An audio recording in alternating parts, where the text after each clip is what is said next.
Selanjutnya soal nomor 16. OKI adalah organisasi internasional dengan jumlah anggotanya terbesar kedua di dunia setelah PBB. Adapun hal yang melatar belakangi pendirian OKI adalah A. Bersimpati terhadap rakyat Gaza yang menjadi korban perang. B. Membuat aliansi untuk mengimbangi kekuatan blok barat dan blok timur. C. Menyebarluaskan agama Islam ke negara-negara lain di dunia. D. Pembakaran Masjidil Aqsa pada tanggal 21 Agustus 1969 oleh Zionis Israel. E. Konferensi Rabat Maroko pada tanggal 25 September 1969. Pembahasannya, Organisasi Konferensi Islam atau Organization of Islamic Cooperation berdiri pada tanggal 25 September 1969 yang diprakarsai oleh Raja Hussein II dari Maroko dan Raja Faisal dari Arab Saudi yang bertempat di Rabat, Maroko. Pembentukan OKI ini awalnya dilatar belakangi karena keprihatinan negara-negara Islam atas berbagai masalah yang dihadapi oleh umat Islam, di mana ada berbagai macam pemicunya, salah satunya sebab khususnya yakni terjadi pembakaran Masjidil Aqsa oleh Israel pada tanggal 21 Agustus 1969.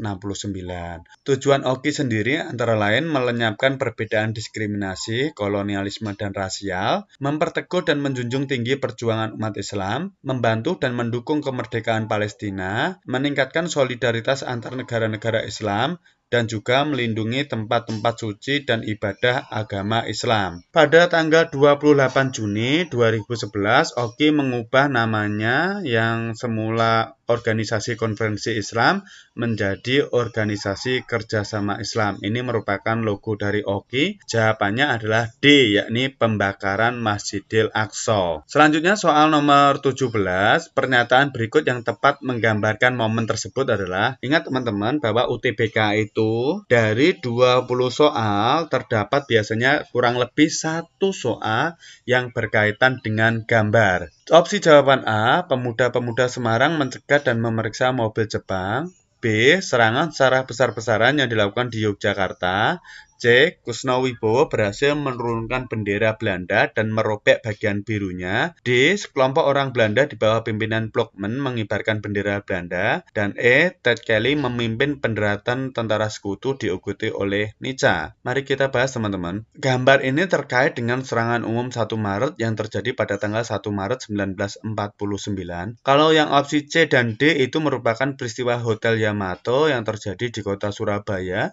Yang A itu terjadi di Semarang, yang Brigjen Ted Kelly itu juga di Semarang. Serangan umum 1 Maret, tokoh yang terlibat antara lain Sultan Hamengkubuwono ke-9, kemudian ada Jenderal Sudirman, ada Kolonel Bambang Sugeng, dan juga Letnan Kolonel Soeharto.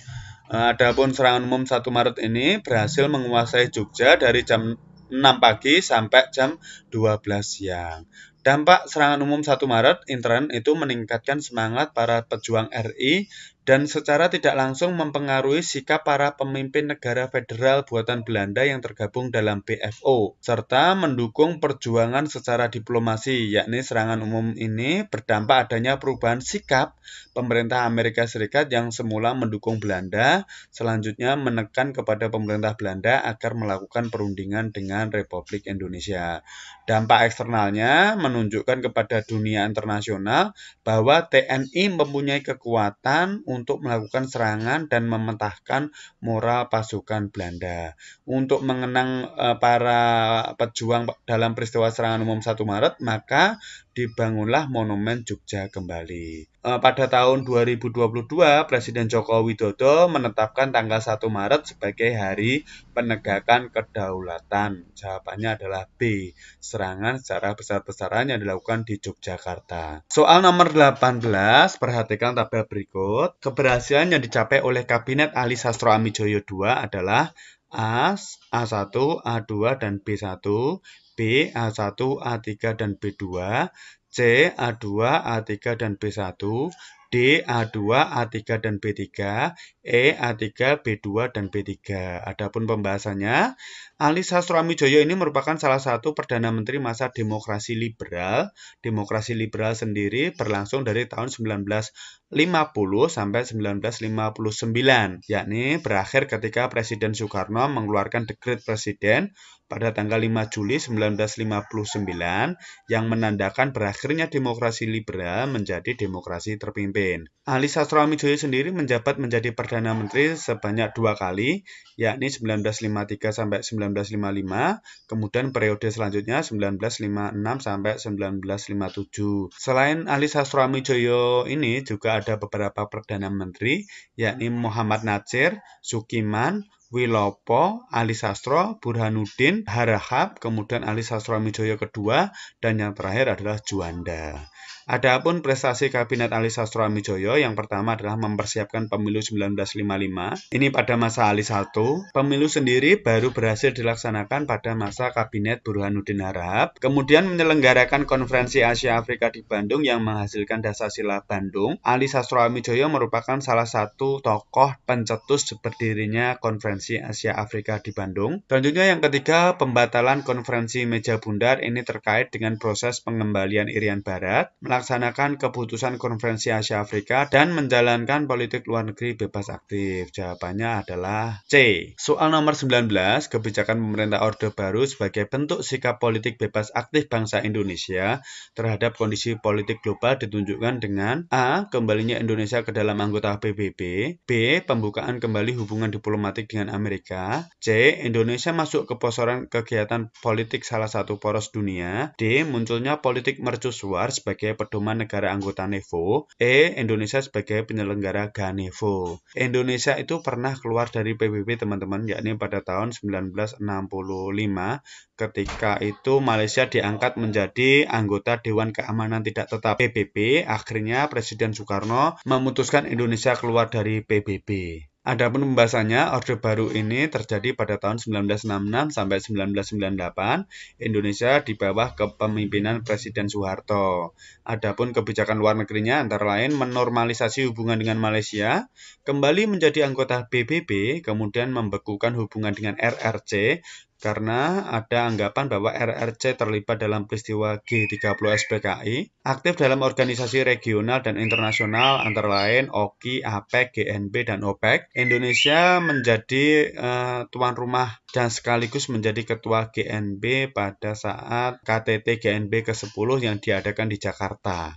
Indonesia juga ikut memprakarsai berdirinya ASEAN. Saat itu Indonesia mengutus Menteri Luar Negerinya, yakni Adam Malik, untuk ikut mendirikan ASEAN. Jawabannya adalah A. Untuk NEVO dan GANEVO ini terjadi pada masa demokrasi terpimpin. Yang C ini juga masuk pada demokrasi terpimpin. Indonesia di bawah pimpinan Presiden Soekarno ikut dalam poros Jakarta-Peking, Jakarta-Pyongyang, Jakarta-Hanoi, dan lain sebagainya. Selanjutnya nomor 20, soal terakhir. Perhatikan informasi berikut. 1. Adanya praktik KKN. 2. Ketidakpercayaan terhadap pemerintah Orde Baru. 3. Berkurangnya supremasi hukum. 4. Menguatnya peran negara dalam berbagai kehidupan. 5. Terjadi kerusuhan di berbagai daerah. Situasi politik Indonesia menjelang gerakan reformasi ditunjukkan oleh nomor A. 1, 2, dan 3. B. 1, 2, dan 4. C. 1, 2, dan 5. D. 2, 4, dan 5.